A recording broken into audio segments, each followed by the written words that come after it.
A psicopatologia fenomenológica. Vamos compreender um pouco o que nós chamamos de psicopatologia fenomenológica. Então, nós tivemos alguns ícones.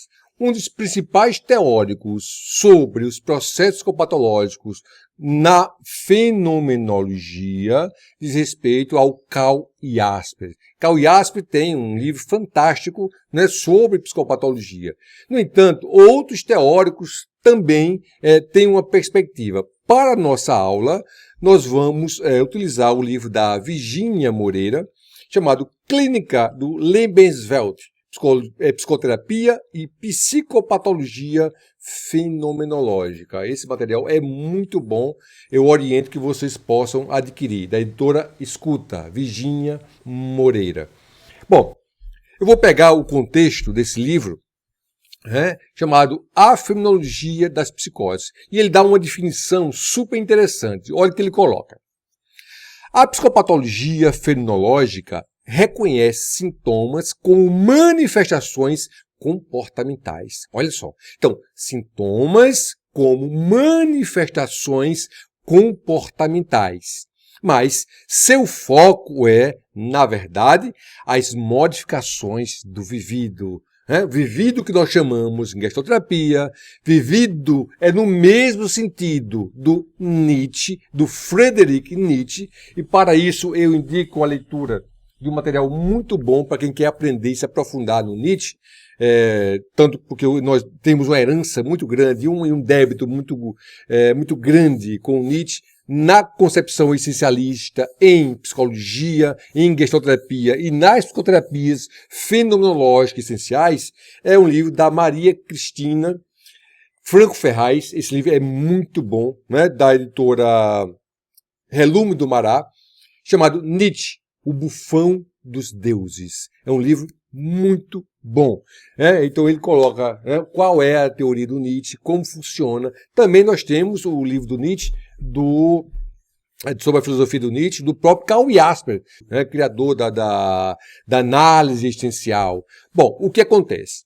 A psicopatologia fenomenológica reconhece sintomas como manifestações comportamentais, mas seu foco é, na verdade, as modificações do vivido. A abordagem importa, nem tanto o sintoma. Olha só, a abordagem importa, nem tanto o sintoma, mas o fenômeno. Então isso casa com o que nós já estudamos anteriormente, porque o sintoma, na realidade, não é que é trabalhado.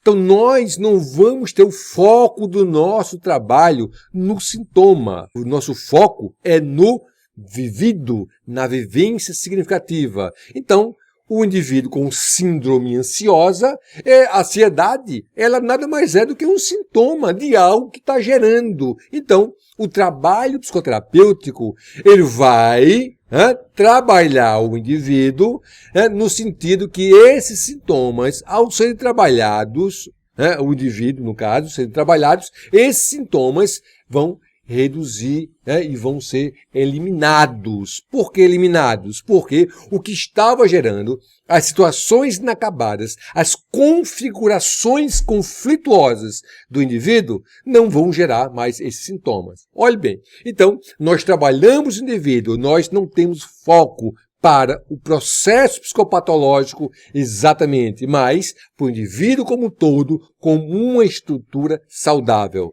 Então ele coloca, a abordagem importa, nem tanto o sintoma, mas o fenômeno, a maneira sui generis, como o indivíduo manifesta o seu vivido. Então, vivido no sentido nietzschiano, vivido no sentido a vida tal como ela é, a vida como ela se apresenta. Manifesta o vivido de ser no mundo. Olha só, eu peguei um trecho da concepção da Monique Algras, que tem um livro chamado Diagnóstico, sobre diagnóstico fenomenológico. O aspecto relacional da existência humana assume um papel determinante na constituição de um desenvolvimento saudável ou patológico. Olhe bem. saudável ou patológico. O conflito existe na relação indivíduo-meio. Gera uma tensão básica que é fundamental no desenvolvimento humano. Ou seja, ele faz parte do desenvolvimento humano. No entanto, olha o que Algras coloca, Monique Algras. O Ser da Compreensão. O nome do livro chama-se O Ser da Compreensão.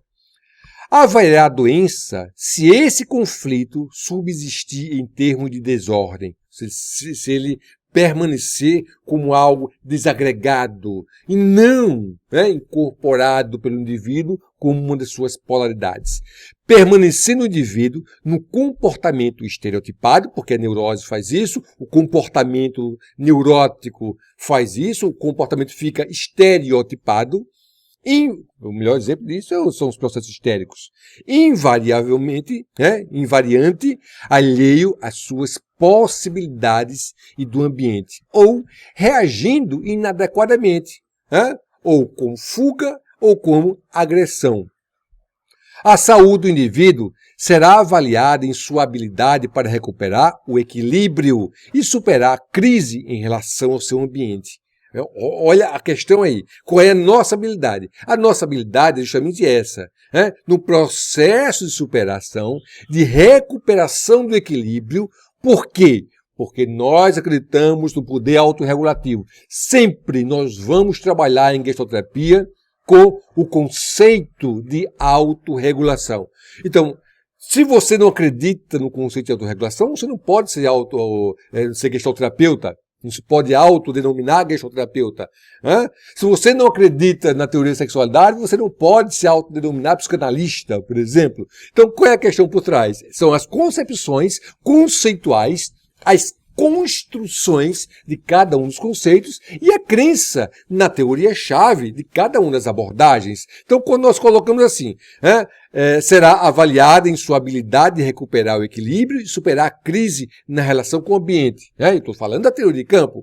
A grande questão da psicopatologia, em termos de gestalterapia, é sempre concisamente compreender que esse indivíduo, por natureza, ele é saudável.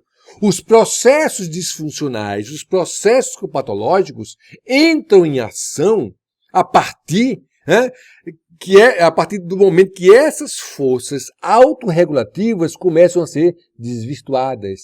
E aí você pergunta, mas por que desvirtuadas? Pela sua relação com o meio. E você não consegue exercer adequadamente os processos de defesa contra esse meio que muitas vezes é destruidor na sua capacidade criativa. Olhe bem, por isso que os mecanismos de defesa são extremamente importantes.